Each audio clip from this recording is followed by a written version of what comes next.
लोग मौजूद हैं वो अखिलेश यादव को देख के जिंदाबाद के नारे लगाने लगे। अखिलेश यादव के लिए जो क्रेज़ है उनके अंदर वो साफ तौर पे नज़र आ रहा है। देखिए अखिलेश यादव उतर के लोगों से हाथ भी मिला रहे हैं, बहुत ही खुशमिजाजी के साथ अखिलेश यादव इन तमाम नमाजियों से मिलते हुए नज़र आ रहे हैं। देखिए अखिलेश अब ईदगाह की तरफ बढ़ रहे हैं, उनके साथ जो सुरक्षा कर्मी हैं वो लोगों से अलग कर रहे हैं। अखिलेश अब अंदर आ रहे हैं, आप देख सकते हैं तमाम सुरक्षा कर्मी जो हैं वो उनको हटा रहे हैं, लेकिन अखिलेश यादव तमाम नमाजियों से मिल रहे हैं। और यहाँ पे जैसे ही अखिलेश यादव उतरे हैं अपनी गाड़ी से तो अखिलेश यादव के जिंदाबाद के नारे लगना शुरू हो गए थे। अब अखिलेश अंदर आ रहे हैं, आप देख सकते हैं वो ईदगाह के अंदर आ चुके हैं। तमाम नमाजियों को, प्रदेशवासियों को शुभकामनाएं देंगे।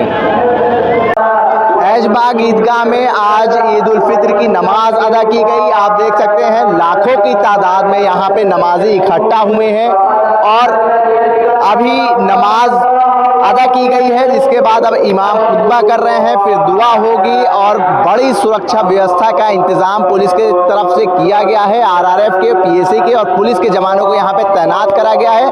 तमाम सत्ताधारी और विपक्षी पार्टियों के नेताओं का यहाँ पे आना शुरू हो चुका है और तमाम नेता यहाँ पहुँच चुके हैं और तमाम प्रदेशवासियों को वो ईद उल फित्र की मुबारकबाद देने यहाँ पहुँचे हैं। आप देख सकते हैं यहाँ पे अभी खुतबा चल रहा है। जो मजमा है, जो हुजूम है नमाजियों का, वो आपको दिखाते हैं। देखिए जहाँ तक आपकी नजरें जाएंगी ये नमाजी जो बैठे हुए हैं वो नजर आएंगे। आप देख सकते हैं बड़ी तादाद में ऐशबाग ईदगाह में ईद उल फित्र की नमाज अदा करने के लिए नमाजी पहुंचे हैं और यहाँ पे पुलिस ने बड़ी सुरक्षा व्यवस्था का बंदोबस्त करा है। बड़ा मुस्तैदी से यहाँ पे पुलिस और पीएसी और आरआरएफ के जवानों को यहाँ पे तैनात करा गया है और बहुत सुकून और इत्मीनान के साथ नमाज अदा की गई है। अगर ये कहें कि जो बंदोबस्त करे गए थे, चाहे वो ईदगाह की तरफ से करे गए हों, चाहे पुलिस प्रशासन की तरफ से करे गए हों, वो बहुत पुख्ता करे गए थे और किसी भी तरीके की कोई भी दिक्कत का सामना किसी नमाजियों को और किसी भी रिहायशियों को नहीं करना पड़ा। ईद के त्योहार की बहुत बहुत मुबारकबाद।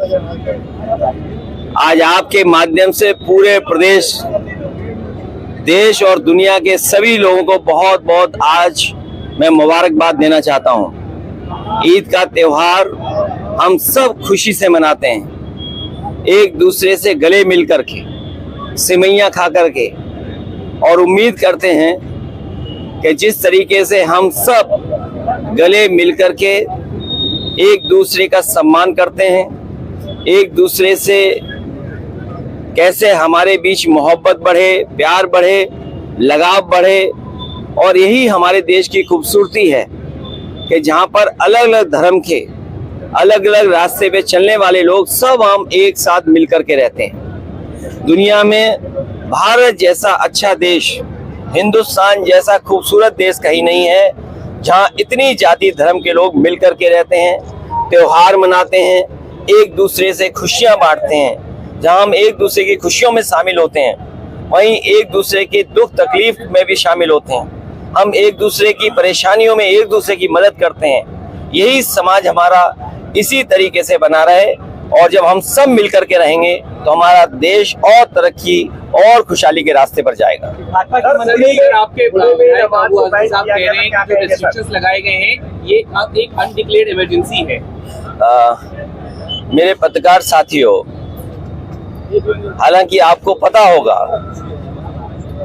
और इसमें से मैं देख रहा हूँ बहुत सारे सीनियर लोग भी हैं और बहुत वर्षों से आ रहे हैं यहाँ पर और यहीं पर कवर करने आते हैं, कवरेज करने आते हैं। आप इसी जगह पर मिलते हैं।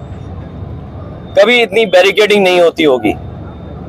जब मैं आज आ रहा था तो जानबूझ करके पुलिस ने मुझे रोका। मैंने जानना चाहा कि भाई क्यों नहीं जाने दे रहे हो। पूरी बैरिकेडिंग लगा करके मुझे आधे घंटे जब बात की तब जाने दिया बड़ी मुश्किल से, और एक गाड़ी जाने दी। और जब जानना चाहा मैंने कि आखिरकार क्यों ऐसा किया जा रहा है, तो किसी अधिकारी के पास जवाब नहीं था। आखिरकार इसको मैं क्या मानूं, क्या समझूं? इसको मैं तानाशाही समझूं, मैं इसको इमरजेंसी समझूं, मैं इस बात को ये समझूं कि ऐसा दबाव बनाना चाहते हैं, डराना चाहते हैं, धमकाना चाहते हैं कि दूसरे के धर्मों में शामिल ना हो, दूसरों के कार्यक्रम में शामिल न हो। कम से कम मुझे ये बताओ, मैं जाने कितने वर्षों से यहाँ आ रहा हूँ। मुझे याद है नेताजी मुझे पहली बार लेकर के आए थे, उस दिन से आज तक लगातार आ रहा हूँ, लेकिन ऐसी बैरिकेडिंग कभी नहीं देखी। और बैरिकेडिंग इसलिए की जा रही थी कि लोग त्योहार न मना पाए और जो अपनी धर्म की मान्यताएं हैं, धर्म की जो परंपराएं हैं, वो भी न मान पाए।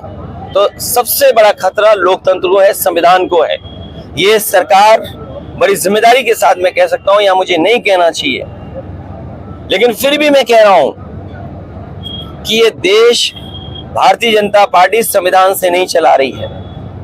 बिल लागू होने जा रहा है सर देश भर में। जब मुबारकबाद दे रहे थे तो लोगों ने उनको वापस जाओ के नारे लगाए, विरोध किया। देखिए, मैं इसमें कुछ नहीं कह सकता हूं। मैं यही कह सकता हूं कि हमारा देश बहुत बड़ा देश है और यहाँ पर सदियों से हम मिलकर के रहते आए हैं। हमारी मिली जुली संस्कृति यही है कि कब किसके एक दूसरे के खाने से हम मिल गए, एक दूसरे के कपड़े पहनावे से हम मिल गए। हमारी बोली भाषा, हमारा व्यवहार, बहुत सारी चीजें हमारी एक दूसरे से मिली हुई हैं, एक दूसरे से हमने सीखा है सदियों से। इसीलिए मिली जुली संस्कृति के साथ ये देश आगे बढ़े, तरक्की करे, यही सबकी कामना है और हम सब यही चाहते हैं।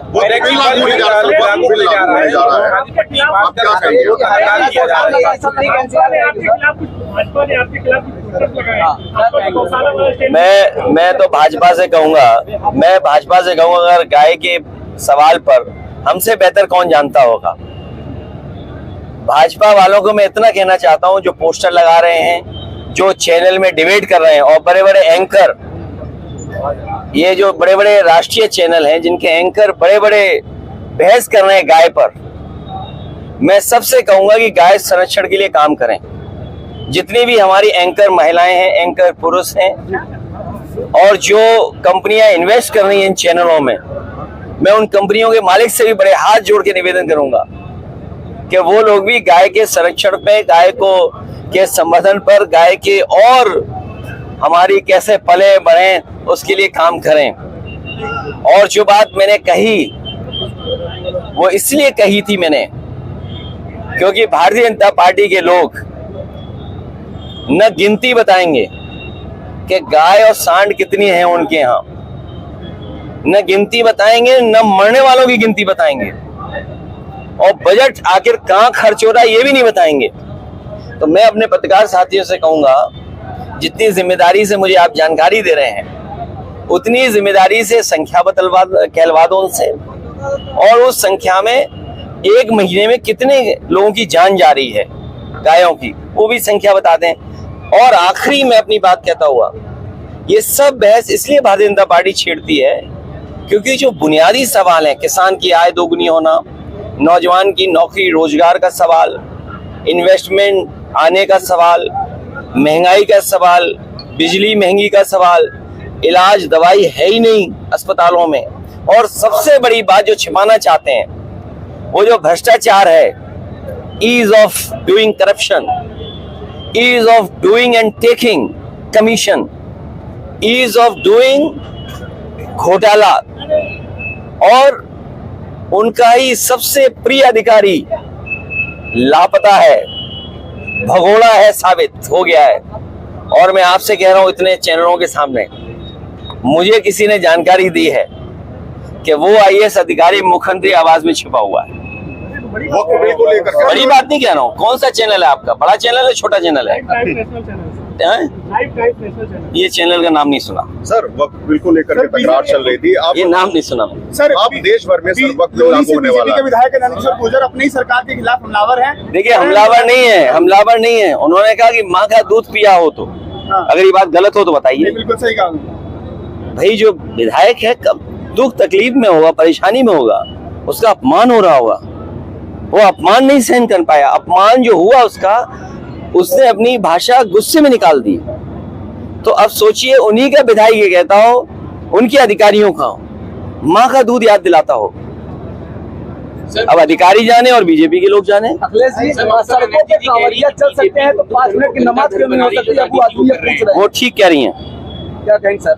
ममता बनर्जी जी जो कह रही हैं एकदम ठीक कह रही हैं। आज जो ममता बनर्जी जी फेस कर रही हैं बंगाल में, जिस तरह का भारतीय जनता पार्टी झूठा प्रचार कर रही है बंगाल में और बिहार में, इसी तरह का गंदा प्रचार, घटिया प्रचार भारतीय जनता पार्टी ने यूपी में भी किया था और आप लोग सब जानते हो, लेकिन मैं जानता हूं कि आप भी कुछ नहीं बोलोगे।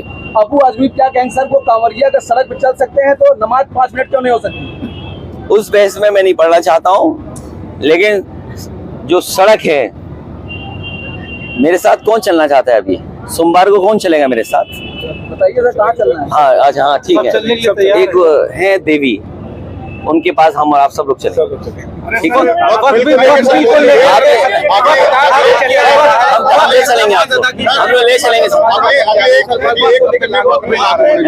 वक्त बिल लागू होने जा रहा है। ये मैं आपको बताऊं, आप कहाँ के हो? अरे नहीं, न्यूज नहीं, यूपी के हो ना। अगर ये प्लॉट लेना चाहेंगे उत्तराखंड में तो इन्हें 250 मीटर का भी प्लॉट नहीं ले सकती। सोचिए, आप ही के प्रदेश से निकला हुआ बना हुआ प्रदेश, और अगर आप जाना चाहें तो आप वहां 250 मीटर का भी प्लॉट नहीं ले सकते। बताइए, आप आपका पड़ोसी प्रदेश, सोचिए ना क्यों। और हमने मुख्यमंत्री बनाया हुआ है उन्हें, तो मैं चाहता हूँ ये मुख्यमंत्री भी उत्तराखंड चले जाएं। आपके सरकार में जो लगाए गए थे, मैंने तुमसे क्या कहा? बीजेपी ने पहले एंग्लो इंडियन का वो लिया वापस आरक्षण, जो एंग्लो इंडियन का रिजर्वेशन था वो छीन लिया। जीएसटी से कहा कि हमारे जो व्यापारी हैं उनको सुविधा मिलेगी, उनको मदद मिलेगी। जीएसटी ने महंगाई बढ़ा दी, व्यापार बर्बाद कर दिया, व्यापारी परेशान कर दिए। नोटबंदी ने ये कहा कि भ्रष्टाचार खत्म हो जाएगा। आप बताइए कितने का कमीशन का मामला चला यहाँ पर? ये बंटवारे का झगड़ा है, कमीशन का झगड़ा नहीं था। जब बंटवारा का ठीक होता तो कोई किसी के खिलाफ एफआईआर नहीं होती, ये बंटवारे की वजह से हुआ है। तो आज तक बीजेपी ने जो फैसले लिए हैं उससे पॉलिटिकल लाभ लेने के लिए लिए उन्होंने। जो मोटी बात ये, जो फैसले, जो कानून, जो संविधान में परिवर्तन भारतीय जनता पार्टी करती है उससे पॉलिटिकल लाभ लेना चाहती है। उससे भारत का विकास, हिंदुस्तान का विकास नहीं होता। और अगर भारत का, हिंदुस्तान का विकास हो रहा होता, चाहे नोटबंदी के फैसले से, चाहे जीएसटी लागू करने के फैसले से, तो आज हमारे 80 करोड़ लोगों को राशन नहीं देना पड़ता। 80 करोड़ लोगों की आय सरकार नहीं बता पा रही। आप वक्फ बोर्ड की बात कर रहे हैं, बीजेपी वालों से पूछिए कि 80 करोड़ लोग जिन्हें आप राशन दे रहे हो, उनकी प्रति व्यक्ति आय क्या है? और आपसे बेहतर कौन जानेगा, कोविड के बाद से आपका वेतन नहीं बढ़ा। कल ही आएगा सर, ये मोदी की बोर्ड सर, कल आएगा। क्या करेंगे सर आप लोग वहाँ पर? ये बोर्ड, ये जो तुम्हें नहीं पता क्या? Thank you sir. हमारे उत्तर प्रदेश की राजधानी लखनऊ से तमाम देशवासियों को, प्रदेशवासियों को ईद की ढेर मुबारकबाद। हमारे मीडिया भाई जितने भी हैं, आप सबको भी ईद की बहुत बहुत मुबारकबाद। ये ईद भाईचारे का त्योहार है। 30 दिन जो रोजा रखते हैं ये तपस्या और त्याग का प्रतीक है, और तपस्या और त्याग के बाद ईद की खुशियां हम मनाते हैं। ये जो मीठी ईद है जिसमें हम सेवैयां खाते हैं, ये सेवैयां जो है ये भाईचारे का प्रतीक है। आज जिस तरीके से केंद्र की हमारी मोदी सरकार, प्रदेश की मोदी सरकार ने सबका साथ सबका विकास के नारे पे जो काम किया है, खासतौर पर अल्पसंख्यक मुस्लिम समाज के लिए हमारी डबल इंजन की सरकार ने धरातल पे बहुत ईमानदारी से काम किया है। अजीत के इस मौके पे मैं तमाम देशवासियों को बहुत दिली मुबारकबाद पेश करता हूं, और हम सब मिलजुल के भाईचारे के साथ रहें। विकसित भारत 2047 का जो हमारा संकल्प है उसमें हम सब बढ़ चढ़ के अपनी सहभागिता करें। यही संदेश आज इस लखनऊ की सरजमीन से पूरे देश को हम देते हैं। आपका बहुत बहुत शुक्रिया। जय हिंद। परंपरागत तरीके से ये त्योहार है वो सब लोग मिलकर मना रहे हैं, और लगातार 27वां है जो मैं ईदगाह के इस हुजूम में इस यहाँ के नमाजियों के बीच में आया हूँ। ये देश आपसी सद्भाव, आपसी मेल मिलाप और एक शांतिपूर्वक रहने का समय आज हमारे देश में है। और मैं समझता हूँ कि जो होली की यदि हमने गुजिया खाई है उसकी जो मिठास थी वो अब सेवैया की मिठास के साथ में और मजबूत होगी। इस देश में मिलकर रहने की जरूरत है और कुछ जो नापाक इरादे वाले लोग हैं जो बांटना चाहते हैं देश को, उनकी चलने वाली नहीं है। ये देश मिलकर रहेगा, सबको बराबर के अधिकार के साथ चलेगा। देश के प्रधानमंत्री सबका साथ सबका विकास सबके लिए विश्वास के साथ काम कर रहे हैं। हमारे मुख्यमंत्री उसी तरह देश की उन्नति के लिए काम कर रहे हैं और मैं सबसे यही कहूंगा ये मुल्क सबका है और इस मुल्क में हम मिलकर काम करें तभी हमारी तरक्की होगी, हमारे देश की तरक्की होगी, हमारा भेदभाव समाप्त होगा। भारतीय जनता पार्टी की सरकार के समय ही शिया सुन्नी के जो आपसी नासमझी होती थी उसको ठीक करने का काम किया गया। हम राजनीति नहीं, हम देश की तरक्की के लिए काम करते हैं। यही संदेश आज हम सबका है और हम सबको अपने ईद की मुबारकबाद पेश करते हैं। सरकार की तरफ से बहुत बहुत मुबारकबाद देता हूँ। ईद का त्योहार एक दूसरे से खुशियां मनाने का त्योहार है, एक दूसरे से गले मिलने का त्योहार है।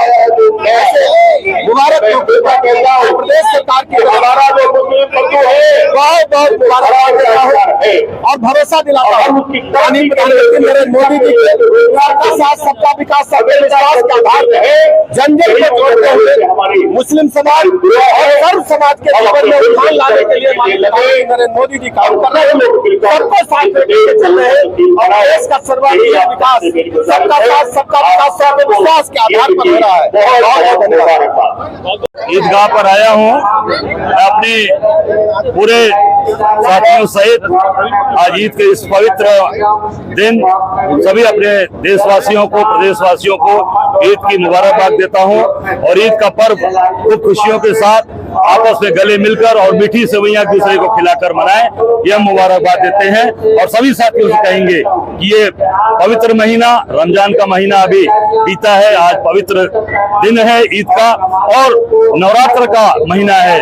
ये दोनों पवित्र महीने हम सब के लिए एक संदेश देते हैं कि हम सब लोग आपस में भाई बंधु गले मिलकर एक दूसरे को सेवैयां खिलाकर एक दूसरे को फलहार खिलाकर ये पर्व त्योहार मनाएंगे और आपस में हिंदुस्तान मजबूत था और मजबूत रहेगा।